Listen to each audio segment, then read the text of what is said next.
이 구원의 확신이라는 거 있잖아요. 구원의 확신.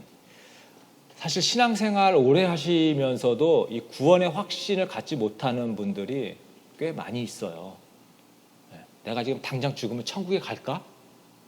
이렇게 질문했을 때에 당연히 내가 천국 가지 라고 자신 있게 말할 수 있는 사람이 별로 많지 않다라는 거예요. 사실 그것은 우리 믿는 사람들이 가질 수 있는 엄청난 특권이고 특혜거든요. 당연히 그렇게 생각할 수 있어야 되는데, 여러분, 구원의 확신이 이렇게 없는 분들, 그 이유가 뭘까요? 구원의 확신을 갖지 못하는 것. 물론 확신을 갖지 않는다고 해서 구원이 없는 건 아닙니다. 네, 우리는 구원을 받았음에도 확신을 갖지 못할 수 있어요. 근데 확신을 갖는 사람과 확신을 갖지 못하는 사람, 동일하게 구원을 받더라도 우리가 살아가는 이 삶에서 엄청난 차이가 있어요. 확신을 갖고 살아가는 사람과 내가 확신이 없이 살아가는 사람의 그 삶은 너무나 많은 차이가 나요. 그냥 기왕이 사는 건데 구원의 확신을 명확히 우리가 갖고서 이 세상을 살아야 되지 않겠습니까? 근데 우리 왜 구원의 확신을 못 갖냐면 그 확신의 근거를 명확하게 모르기 때문에 그래요. 확신의 근거. 오늘 말씀을 통해서 확신의 근거를 우리 모두가 다시 한번 확인하고 좀 명확하게 분명히 할 수 있었으면 너무 좋을 것 같아요. 확신의 근거를 내 기분이나 감정에 두면 우리는 늘 흔들려요. 기분이 좋을 때는 내가 구원 받은 것 같아. 오늘 내가 좀 착하게 살았을 때는 역시 내가 구원받은 사람답게 살았어. 그러다가도 어떨 때는 내가 정말 구원받은 거 맞을까? 나 같은 사람도 구원해 주실까? 이런 감정이 수시로 든다는 거예요. 좋은 이렇게 찬양 집회를 가서 찬양을 막 신나게 부르거나 또 은혜로운 간증을 듣거나 집회에 통해서 아주 말씀을 아주 임팩트 있게 들었거나 그러면 엄청난 은혜를 받고서 막 구원받은 것 같죠. 근데 그러다가도 얼마 안 지나가지고서 자녀들하고 별로 사이가 안 좋고 티격태격 싸우거나 또 집에서 또 나의 동생과 형들과 싸우거나 특히 배우자하고의 말다툼을 하거나 그러면 천국 못 갈 것 같은 기분 들기도 하고. 그래서 이게 다 우리 감정 때문에 그러거든요. 감정에 우리가 의지하게 되면 감정에 따라서 우리의 구원의 확신이 흔들려요. 근데 우리의 구원의 확신은 나랑 상관이 없다는 거예요. 나의 감정하고 상관없이 하나님과의 약속에 있다는 겁니다. 하나님과의 약속. 구원에 관해서 하나님은 우리와 계약을 하셨어요. 계약. 도장 꽉 찍어주시는 계약. 성경이 바로 그 계약서예요. 성경이. 계약서. 그래서 언약책이라고 우리가 얘기를 합니다. 제가 예를 하나 들어볼게요. 제가 청년 때 제가 음악으로 전 돈을 좀 벌었잖아요. 결혼하기 전에. 그래서 결혼하자마자 얼마 안 지나가지고 2000년쯤에 이제 아파트를 하나 분양을 받았어요. 24평 아파트를 샀어요. 계약을 했죠. 전망 좋은 16층을 딱 계약을 하고 계약을 하니까 이제 이게 은행에서 대출도 중도금 이런 거 있죠. 중도금, 잔금 이런 대출이 다 쫙 나올 수 있어가지고 너무 좋은 거예요. 그리고 우리 집이 된 거잖아요. 그 집에 생애 첫 집 얼마나 막 신나고 이게 정말 내 집인가? 16층 전망 좋은 16층 한강까지 바라다 보이는 그런 곳에 정말 믿어지지 않았습니다. 근데 어쨌든 계약서에 사인했으면 내 집인 거잖아요. 내 집인 거예요. 계약 날짜대로 내가 잔금 다 입주하게 되면 나는 그 집에 입주할 거예요. 이사하게 될 거예요. 비록 지금은 내가 이사를 하지 않고서 기다리고 있지만 그 집은 반드시 내 집이 될 겁니다. 불안해할 필요가 없는 거죠. 그래서 누가 나한테 너 그 집 샀냐 그러면 글쎄 그때 가봐야 알지. 그럴 필요가 없잖아요. 계약을 하면 내 집이 된 거예요. 내가 이사는 안 했지만 두고 볼 필요가 없습니다. 우리 하나님하고의 우리의 이 구약의 이 구원의 언약도 바로 이런 거예요. 이런 거예요. 하나님이 구원해 주시겠다고 우리하고 이 언약을 하셨거든요. 그러니까 우리의 감정하고 관계없어요. 나의 흔들림하고 전혀 관계가 없는 거예요. 물론 집 계약서는 계약서를 탁 찍고 도장을 탁 찍어서 법적으로 보호를 딱 받지만 하나님과의 이 언약은 그렇죠. 뭐 종이에서 뭐 계약서 쓰고 도장 찍는 게 아니라는 거죠. 근데 있잖아요. 우리 세상에서 맺는 계약보다 하나님과의 이 계약은 훨씬 더 엄중하다라는 거. 이걸 우리가 기억해야 됩니다. 더 엄중한 계약이라는 거예요. 자, 그걸 한번 얘기를 해볼게요. 우리가 사회생활에서 맺는 계약은 영어로 contract라는 단어를 쓰더라고요. contract, 계약. 네. 이 사회에서 쓰는 계약서입니다. 모든 계약서에는 바로 이런 단어를 씁니다. 그래서 이 계약은 있잖아요. 뭔지 아세요? 마음이 바뀌면 언제든지 계약 깰 수 있는 계약이에요. 계약은. 물론 법적인 손해는 누군가 책임을 물어야 되겠죠. 계약을 깼으니까. 계약을 깬 사람이 손해를 배상하든지 책임을 지든지 하면 돼요. 그래서 전혀 문제 없어요. 언제든지 깰 수 있는 게 계약입니다. 우리 사는 세상에서는. 북한하고 우리랑 얼마나 많은 계약을 맺었어요. 평화조약, 상호불가침 조약, 남북 경협, 그래도 번번이 북한이 일방적으로 깨잖아요. 책임도 회피하고요. 가끔씩 부동산 매매 계약도 보면 집값이 갑자기 확 오르면 팔았던 사람이 갑자기 위약금 물고 몇 천만 원씩 위약금 물고도 계약 깨는 경우 종종 있잖아요. 인간 사회의 계약은 이렇습니다. 언제든지 깰 수 있어요. 근데 하나님과의 계약은 커버넌트라는 단어를 써요. 커버넌트. 저걸 우리나라 성경에서 언약이라고 번역했어요. 언약. 언약은 계약서에 도장 찍는 게 아니죠. 언약은 그야말로 맹세예요, 맹세. 언약이에요. 근데 계약보다 훨씬 더 차원이 높은 게 언약이라는 거예요. 언약은 계약서처럼 한쪽에서 일방적으로 깬다고 해서 깨지는 게 아닌 게 언약이에요.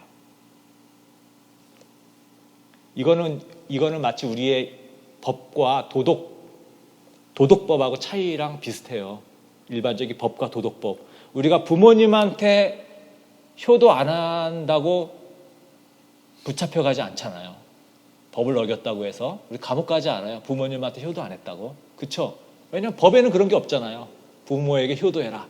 이거 법에 없어요.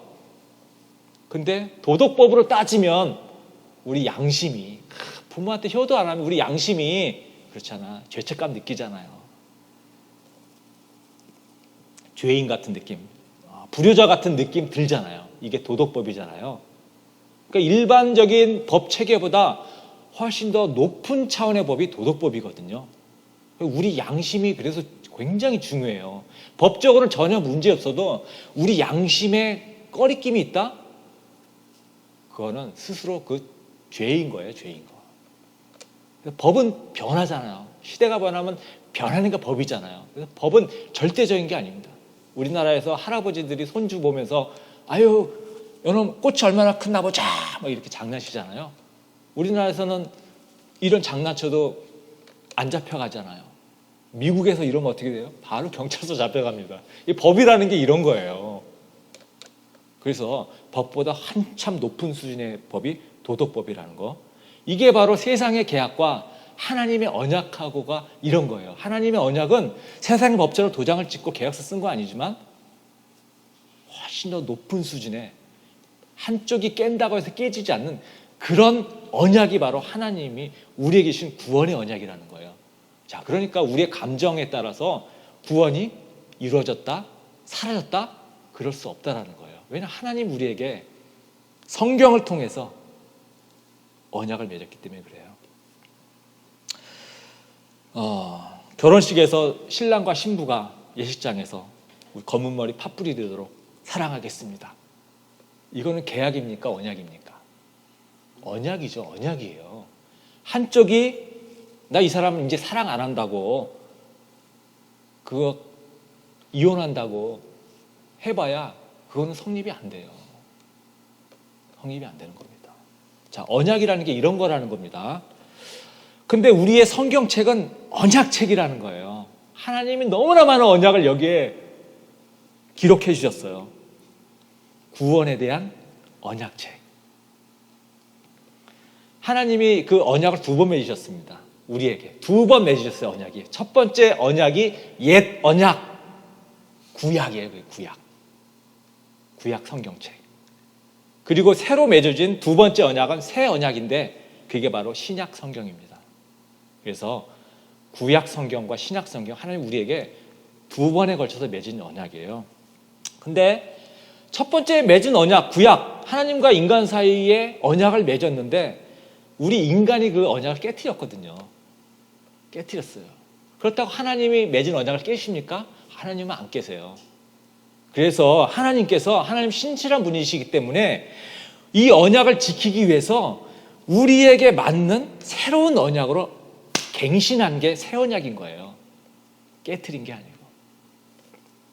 자, 옛 언약과 새 언약이 있으면 항상 새로 맺은 언약이 중요한 거죠. 옛 계약은 바로 폐기되는 겁니다. 새 언약이 있으면 항상 나중에 맺은 계약이 유효한 거죠. 그래서 옛 계약은 파기가 된 거예요. 그래서 지금 우리의 구원의 약속은 신약으로 인한 신약의 기초에서 우리가 구원의 약속을 하나님과 맺게 된 거거든요. 그런데도 불구하고 우리가 구약 밑에서 아직도 구약 그 예전 약속의 밑에서 하나님과의 이 관계를 갖는 사람들 있어요. 유대인들이 지금 그러잖아요. 유대인들은 오로지 모세오경만이 하나님의 언약이다 생각하고서 우리 예수님을 인정 안 하잖아요. 그러면서 아직도 율법 지키면서 살고 있는 게 유대인들이죠. 너무너무 불쌍하죠. 너무너무. 우리도 그래요. 우리도 지금 있잖아요. 아직도 그 율법, 구약의 어떤 그런 약속, 많은 율법 조항에 얽매여서 율법적인 신앙생활하는, 내가 열심히 종교생활하는 게 사람들한테 잘 보이기 위해서, 이런 게 율법적인 옛 언약에 얽매이는 신앙생활이에요.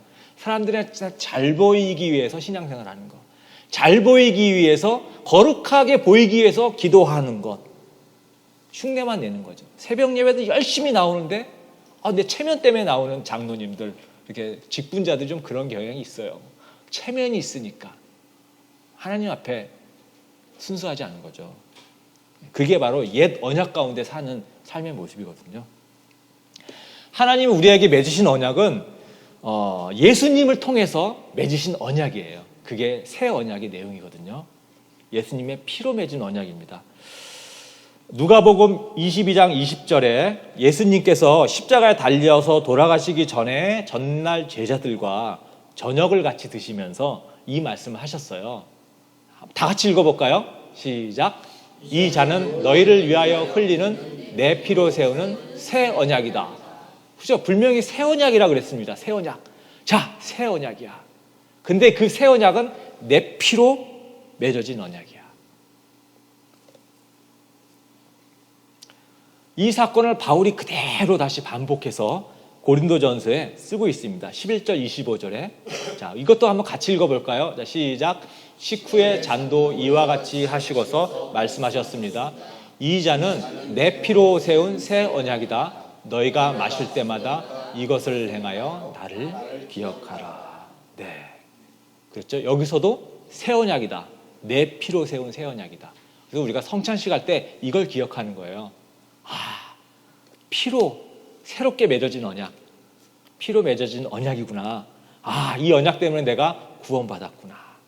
이 성찬식 할 때 이런 구원의 확신을 갖는 거예요. 자, 이것이 이 새 언약, 자, 내 피로 세운 새 언약이다.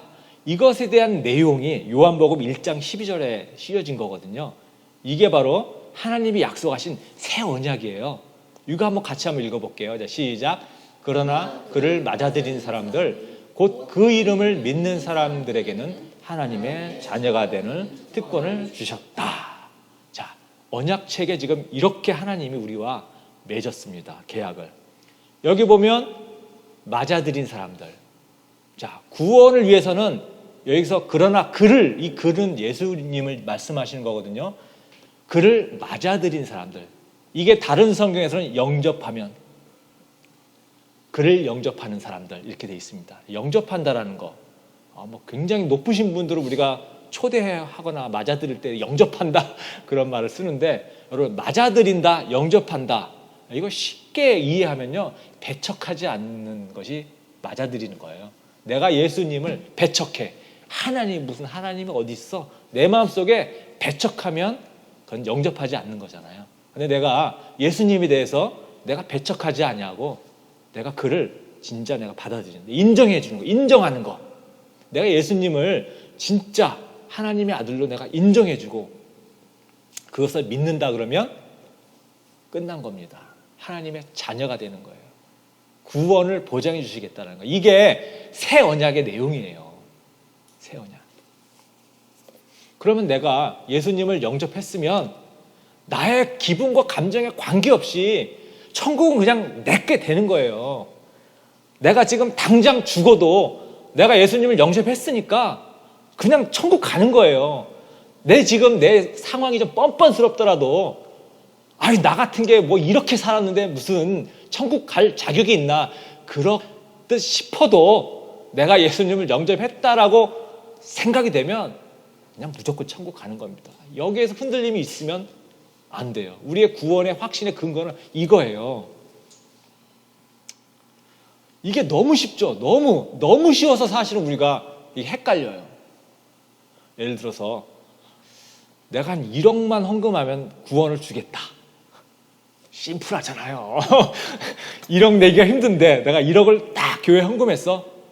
그러면 구원 받는데, 근데 1억을 확실히 냈기 때문에 난 구원 받았구나. 심플하죠. 아니면 내가 진짜 1,000번째 하나님께 내가 새벽 기도를 내가 1,000번 하면 구원해 주겠다. 그러면 죽기 살기로 1,000번 새벽 기도만 하면 되는데, 그래 우리 인간은 이런 걸 원해요. 사실 구원의 조건, 헌금을 많이 하거나 신앙생활을 확실하게 남들이 보기에도 인정할 만큼 뭔가 열심히 하거나, 그래서 받는 구원이면 노력해서 애써서 구원을 받죠. 근데 그게 아까도 얘기했지만, 그럼 누구 덕분에 구원받은 거예요? 그게 내가 열심히 해서 구원받은 게 돼요. 결국은 내가 1억을 냈기 때문에 내가 구원받은 거예요. 내가 열심히 기도했기 때문에 내 노력으로 구원받게 되는 거예요. 그러면 결국 자기 의가 드러나는 거예요. 내가 잘나서 구원받은 게 되기 때문에. 그게 하나님의 은혜가 되겠어요? 하나님께 감사하겠어요? 하나님께 의지하겠어요? 절대 그러지 않죠. 공짜로 준 구원. 그래서 이렇게 예수님을 맞아들이기만 하면 구원을 얻는다라는 게 너무 쉽고 단순하기 때문에 우리가 구원에 확실히 흔들리는 거예요. 그래서 고작 그거 가지고 영원한 생명을 얻을 수 있어요. 고작 예수님 믿는 거 가지고. 근데 이게 하나님의 언약이에요. 언약. 더 이상 다른 조건이 없습니다. 예수님이 태어나시기 전에 1000년에 걸쳐서 약 40여 명이 예수님에 관해서 예언을 했어요. 40여 명이. 근데 그 예언이 다 성취됐습니다. 예수님이 실제적으로 이 땅에 오시면서 다 성취됐어요. 그 중에 한 명이 예레미야라고 하는 사람인데, 우리 오늘 읽은 본문이 바로 그 예레미야 선지자가 쓴 책인 그 글인데요. 이 예레미야는 예수님이 태어나기도 650년 전에 살았던 사람이에요. 650년 전에 살았던 사람인데 예수님에 대해서 예언을 한 거거든요. 이 예레미야 선지자는 참 아주 슬픈 시대에 살았어요. 이스라엘이 남과 북으로, 지금 우리나라 대한민국처럼 남과 북이 갈라졌잖아요. 서로 티격태격 싸우다가. 그렇게 싸우다가 북쪽에 있는 이스라엘이 아수르한테 이제 멸망하죠. 그리고 몇 년 있다가 남쪽에 있는 이스라엘도, 유다도 바벨론한테 멸망하죠. 나라가 완전 쫄딱 망했어요. 이 모든 것을 동시에 지켜본 사람이 예레미야 선지자였어요. 살기도 오래 살았습니다. 예레미야가 생명이 길었어요. 오랫동안 선지자 활동을 정말 길게 했어요. 이 모든 나라가 망하는 꼴을 본 예레미야 선지자. 근데 하나님께서 이 예레미야 선지자에게 소망의 말씀을 준 거예요. 그게 우리 읽은 오늘 본문 말씀인데 31절에 그때가 오면, 이게 예수님이 오는 그 때를 얘기하는 거예요. 그때가 오면 내가 이스라엘 가문과 유다 가문에 새 언약을 세우겠다. 자, 여기서 새 언약이 나옵니다. 새 언약. 새 언약을 세우겠다. 나 주의 말이다. 새 언약. 원래 옛 언약은 이스라엘이 이집트에서 노예 생활을 하다가, 그렇죠, 모세를 통해서, 그렇죠, 쫙 드디어 탈출하잖아요.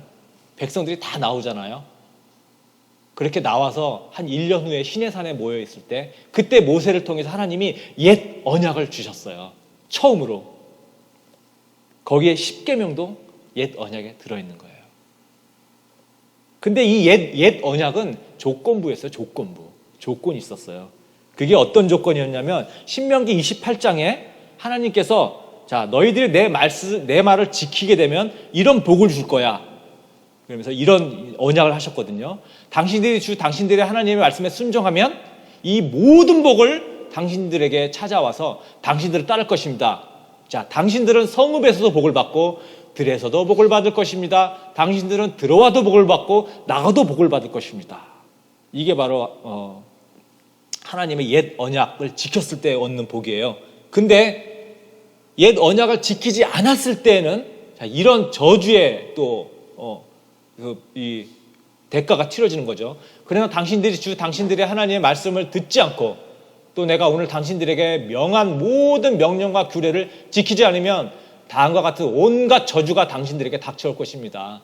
당신들은 성읍에서도 저주를 받고 들에서도 저주를 받을 것입니다. 당신들은 들어와도 저주를 받고 나가도 저주를 받을 것입니다. 벌칙이죠, 벌칙. 네. 그러니까 이스라엘 백성이 이렇게 하나님과 언약을 맺어놨는데 결국 이스라엘 백성이 이 계약을 지키지 못한 거예요. 지키지 못한 거예요. 그래서 나라가 쫄딱 망하게 된 겁니다. 그 결과예요, 결과. 언약을 지키지 못한 결과. 이스라엘 백성들이 왜 옛 언약을 못 지켰을까요? 왜? 못 지켰을까요? 왜 못 지켰을까요? 네. 그 성경에 그 이유가 나와요. 옛 구약의 시대 사람들은 하나님의 뜻대로 살고 싶은 마음이 없었어요. 마음이. 그리고 그렇게 살 수 있는 능력도 없었어요. 그렇게 살고 싶은 마음도 없고 능력도 없다 보니까 언약이 안 지켜진 거예요. 그래서 하나님이 지금 예레미야를 통해서 새 언약을 주시겠다고 하면서 새 언약은 옛날 언약과 다를 것이다. 그렇게 말씀해 주고 있는데 뭐가 다른지를 한번 보잔 말이에요. 자, 32절. 이것은 내가 그들의 조상의 손을 붙잡고 이집트 땅에서 데리고 나올 때에 세운 그 언약과는 다른 것이다. 그렇게 얘기하고 있죠. 내가 그들의 남편이 되었어도 그들은 나의 언약을 깨트려 버렸다. 나 주의 말이다. 자, 하나님과 이스라엘 백성은 신랑과 신부와 맺는 그런 언약이라는 거예요. 그래서 하나님께서 우리의 신랑이 되겠다. 너희는 나의 신부다. 그렇게 맺은 언약이라는 거예요. 언약이라는 거예요. 근데 신부된 너희들이 내 언약을 깨트렸다. 그렇게 말씀하고 있죠. 그러면서 새 언약에 대한 말씀을 33절부터 얘기를 합니다. 첫 번째는 뭐냐면은, 자, 그러나 그 시절이 지난 뒤에 내가 이스라엘 가문과 언약을 세울 것이니 나는 나의 율법을 그들의 가슴 속에 넣어주고 그들의 마음판에 새겨 기록하여 나는 그들의 하나님이 되고 그들은 나의 백성이 될 것이다. 나 주의 말이다. 자, 첫 번째, 하나님의 뜻대로 살고 싶은 마음이 없었거든요. 옛 언약 속에서는. 근데 새 언약에서는 하나님의 뜻대로 살고 싶은 마음을 주겠다 그랬어요. 우리 마음에 하나님의 뜻대로 살고 싶은 그런 마음을 넣어주시겠대요. 그러니까 우리가 내가 있잖아요. 하나님의 뜻대로 살고 싶어서 노력해서 되는 게 아니고 하나님이 우리에게 하나님의 뜻대로 살 수 있도록 마음을 넣어주시겠다는 거예요. 그러니까 쉬운 거예요, 쉬운 거. 근데 문제는 뭐냐? 우리가 순종을 안 해서 그래. 자꾸 나 하고 싶은 대로 살겠다는 이것 때문에 안 되는 거거든요. 하나님의 계명과 하나님의 율법은요, 사실 다 좋은 거예요. 나쁜 게 하나도 없어요. 근데 우리가 그 계명대로 살고 싶은 마음이 없었어요. 옛 언약 속에서는. 계약이 깨진 거예요. 근데 지금 어떻게 우리 가슴 속에 넣어주며 하나님의 뜻대로 살고 싶도록 우리 가슴 속에 넣어주며 마음판에 새겨 기록하겠다는 거예요. 마음판에 새겨 기록하겠대요. 그래서 우리가 그렇게 살 수 있는 힘이 생기는 겁니다. 그 다음에 두 번째는 누구든지 하나님을 알 수 있게 해주겠다 그랬어요. 34절. 그때는 이웃이나 동포끼리 서로 너는 주님을 알아라 하지 않을 것이니 이것은 작은 사람부터 큰 사람에 이르기까지 그들이 모두 나를 알 것이기 때문이다. 내가 그들의 허물을 용서하고 그들의 죄를 다시는 기억하지 않겠다. 나주의 말이다. 자, 모두 나를 알 것이다. 모두 나를 알 것이다. 이게 엄청난 거예요. 아까 우리 간증에서 있는 거다 성령을 얘기하는 거거든요. 예전에는 구약 시대에는 성령이 없었습니다. 성령이 없었어요. 성령이 누구한테 임했냐면 선지자, 예언자 또는 제사장, 왕 같은 사람에게 필요할 때 성령님이 간혹적으로 임했어요. 필요할 때. 그래서 하나님이 하시고자 하는 말씀이 있을 때 제사장이나 선지자나 예언자나 왕 같은 사람을 통해서 말씀을 전하셨어요. 근데 새 언약 시대에는 모두가 나를 알 것이다. 우리 각 사람에게 하나님이 성령을 주시겠다는 그 약속이거든요. 그러니까 신약에서 계속 그러잖아, 바울이. 우리는 모두 왕 같은 제사장이다. 우리 모두 하나님하고 직접적으로 소통할 수 있는 그런 시대가 됐어요. 우리를 통해서 누군가 대신 하나님의 말씀을 전해줄 사람이 더 이상 필요하지 않아요. 목사님을 통해서 뭔가 하나님의 말씀을 여러분 들으려고 하지 마세요. 그거 굉장히 위험한 겁니다. 신비적인 거예요. 우리 안에는 이미 하나님이 모두 나를 알 것이다. 마음판에 새겨주겠다. 하나님에 대해서. 우리는 모두 하나님과 다이렉트로 어느 누구도 필요하지 않고 다이렉트로 하나님께 기도하고 하나님의 소리를 들을 수 있습니다. 그런 게 바로 새 언약의 약속이에요. 성경에 보면은 여기 모두 나를 알 것이다. 이 안다라는 게 있잖아요. 이 지식적으로 아는 걸 얘기하는 게 아니라 저 단어가 아는 게 그런 얘기가 아니고 체험해서 아는 것을 말하는 거예요. 저 안다라는 게. 그러니까 모두 나를 안다라는 거는 체험해서 하나님을 안다라는 그 얘기를 말하고 있어요. 창세기에 보면은 아담이 하와를 안즉 이런 말이 나오는데 이때 아담이 하와를 안즉 안다라고 하는 게 동침했다라고 하는 그런 뜻을 가지고 있습니다. 경험적으로 아는 거예요. 체험적으로 아담이 하와를 안 거예요. 아주 친밀한 사람들만이 알 수 있는 그런 안다라는 그런 단어입니다. 그러니까 우리는 새 언약 밑에서 젊은이서부터 어린아이서부터 노인에 이르기까지 다 하나님을 우리는 친밀하게 체험적으로 알 수 있다는 거예요. 그 다음에 세 번째는요. 우리 죄를 다시는 기억하지 않겠다. 그렇죠? 후반절에 나오죠. 그들의 죄를 다시는 기억하지 않겠다. 나주의 말이다. 다시는 우리 죄를 기억하지 않겠다. 여러분 구약에 살았으면요. 우리 죄 지을 때마다 우리 어떻게 해야 됩니까? 매번 짐승을 있잖아요. 소나 양이나 내가 데리고 가야 돼요. 제사 지내는 성소에 끌고 그리고 잡아야 돼. 내가 직접 잡아요. 여러분 소 어떻게 잡아요 우리가? 닭 한 마리도 저는 닭을 잡아봐서 압니다. 얼마나 무서운지. 닭도 그렇게 무서운데 우리가 소를 죄마다 이제 종류가 다르지만 어떤 죄는 소를 잡아야 되고 어떤 죄는 양을 잡아야 되고 그래요. 어떤 죄는 비둘기 산새 2마리를 잡아야 돼요. 그거 내가 직접 죽여서 각을 떠서 내장을 열어서 하나님께 화제로 드려야 되는데 죄 지을 때마다 여러분 우리 그렇게 했었어야 돼요. 여러분. 근데 신약 새 언약에서 하나님이 다시는 너의 죄를 기억하지 않겠다. 왜? 예수님이 너의 모든 죄를 대신해서 제물이 되셨기 때문에. 그래서 예수님이 피를 흘리신 것은 우리의 죄를 위해서 제물이 되신 거예요. 그래서 우리는 새 언약 밑에서 하나님의 뜻대로 살 수 있는 마음도 주셨고 능력도 주셨고 또 그렇게 하나님을 체험적으로 알 수 있도록 해주셨고 우리의 모든 죄도 용서해 주셨습니다.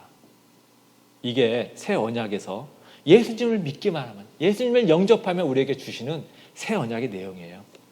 그러니까 우리는 모두 이 언약 관계에 들어온 것 아닙니까? 흔들림이 있으시는 분들은 빨리 이 언약 관계에 들어와야 되겠죠. 그래서 우리가 있잖아요, 끊어야 될 것 우리 다 있잖아요. 옛 습성들 다 있습니다. 저는도 우리 옛 습성들은 절대 없어지지 않아요. 여전히 우리 속에 남아 있어요. 단지 성령이 충만하면 옛 습성이 잠잠히 그냥 죽어지는 것 뿐이에요. 그런데 성령 충만하지 않으면 옛 습성이 바로바로 올라옵니다. 다시 옛날로 돌아가기 너무 쉬워요. 그래서 우리가 끊어버릴 것, 정리해야 될 것, 내가 조금 더 좀 이런 거 끊는 다음에 내가 하나님께 더 가까이 가겠다. 지금은 내가 죄송스러워서 하나님한테 못 가겠다. 여러분 이거 있잖아, 거꾸로예요. 거꾸로. 여러분 절대 우리는 하나님 없이는 우리 정리 못해요. 그래서 하나님한테 가야 할 수 있는 능력도 주신다 그러잖아요. 하나님 앞에 갔을 때에, 그랬을 때 우리의 내가 끊어야 될 것, 버려야 될 것들이 끊어진다라는 거예요. 누군가는 그래요. 내가 지금 사업이 너무 바빠서 여러 가지 일이 좀 안 돼서 이거 좀 정리가 되면 내가 예배 생활을 잘하겠습니다. 그러면 그 생활이 잘 정리가 되면 하나님 믿겠습니까? 하나님 없이도 잘 되는데.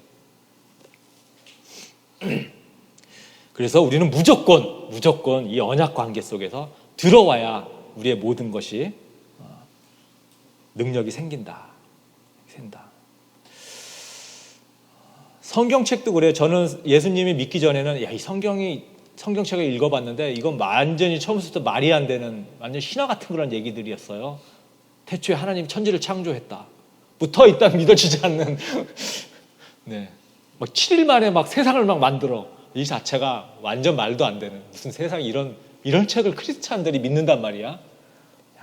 근데 내가 예수님을 믿고 나서 이 성경책이 진짜야? 이거 진짠가? 딱 이거 사실 이게 진짜라고 가정을 하고 성경책을 읽으니까 너무너무 놀라운 책인 거예요. 너무 놀라운 책. 이렇게 틀립니다. 예수님 안에 들어오면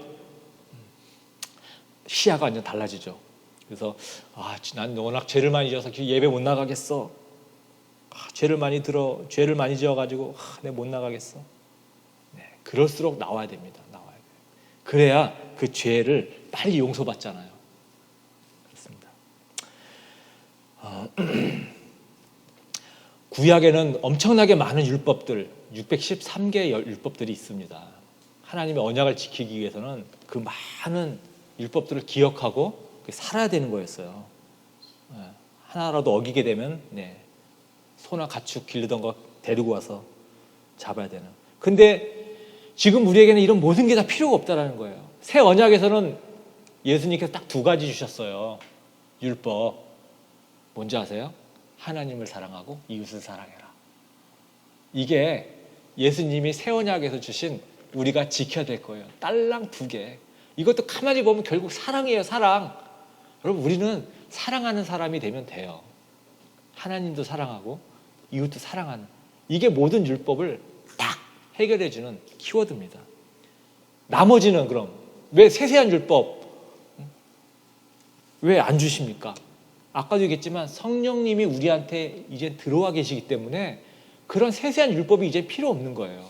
예를 들어서 유튜브, 너무너무 재밌는 유튜브 영상이 많습니다. 근데 어떤 거는 크리스찬으로서 봐야 되고 어떤 거는 안 봐야 될지 성경에서 알려주면 너무 좋잖아. 율법을 다 알려주면. 그럴 필요가 없는 거예요. 성령님이 우리한테 다 알려주세요. 이것은 너에게 네가 봐도 되는 거, 이건 네가 보면 안 좋잖아. 우리는 딱 보면 성령님이 우리한테 알려주시기 때문에 다 알아요.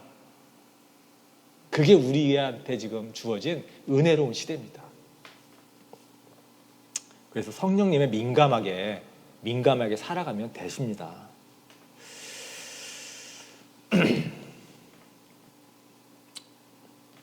하나님의 음성을 듣기 원하시는 분들은요, 언제든지 하나님 말씀해 주십시오. 하나님과 직접 들으시면 됩니다. 이게 우리 새 언약에서 누리는 우리의 특권이에요. 근데 이것도 훈련되고 연습이 돼야 되죠. 사무엘아, 사무엘아. 하나님이 사무엘아, 사무엘아, 사무엘아. 하나님 불렀는데 사무엘이 제사장님 나를 불렀나? 한 번도 하나님의 음성을 들어본 적이 없어요. 그래서 우리는 하나님의 음성을 듣는 훈련을 통해서 우리가 이렇게 익숙해질 수 있습니다. 자, 우리의 모든 죄 다 용서받았습니다. 여러분, 더 이상 우리 죄책감 갖지 마시고, 물론 새로 어떤 죄를 짓게 되면 그때그때 하나님께 용서를 구하세요. 그건 하나님께서 용서해 주신다고 약속했습니다. 한 번 용서받은 죄 다시는 기억하지 마십시오. 물론 미안함 때문에 내가 그것을 계속해서 기억하는 것은 그건 뭐 어쩔 수 없죠. 또 그 기억을 통해서 다시 새로운 다짐을 할 수 있지만 이런 거 하지 말라는 거죠. 내가 뭐 갑자기 좀 불행한 일을 당했을 때에 내가 옛날에 그 죄 지은 것 때문에 하나님이 벌 주셨나 보다. 이런 생각하지 말라는 거예요. 하나님은 절대 옛날 일 가지고 우리한테 안갚음하지 않으세요. 다 잊어버리시겠다고 했잖아요. 저기 보십시오. 지금 본문에 다시는 기억하지 않겠다. 너희 죄를. 예수님 믿는 순간 과거의 모든 것은 다시는 기억하지 않겠다. 여러분 지워버리세요. 속에.